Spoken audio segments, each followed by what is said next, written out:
What is the recommended proofing time for bread dough made with self-rising flour and yeast? Hello, bread bakers! Today, we're exploring a fascinating aspect of baking, proofing. Specifically, we'll delve into the recommended proofing time for bread dough made with self-rising flour and yeast. What is proofing? Proofing, also known as proving, is a critical step in bread baking where the dough is allowed to rest and rise.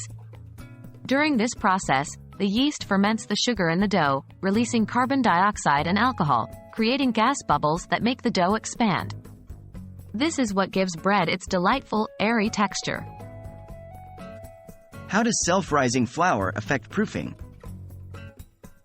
Self-rising flour is a type of flour that already contains a leavening agent, usually baking powder.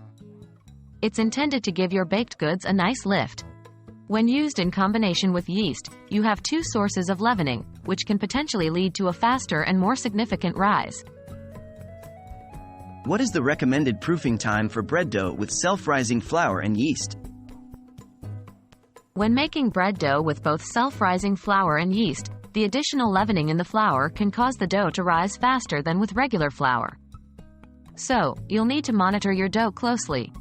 A common rule of thumb is to let the dough rise until it has doubled in size. For a bread dough made with self-rising flour and yeast, this typically happens in 1 to 1.5 hours, depending on the specific recipe and environmental conditions such as temperature and humidity. But remember, this is just a guideline. The ultimate test of whether your dough has proofed enough is its appearance and texture. It should be light, puffy, and roughly doubled in size. Can you overproof bread dough? Yes, you can. Overproof dough will rise too much and then start to collapse, leading to bread that's dense rather than light and fluffy. If your dough made with self-rising flour and yeast has more than doubled in size and appears to be collapsing, or if it's losing its elasticity, it's likely been proofed too long.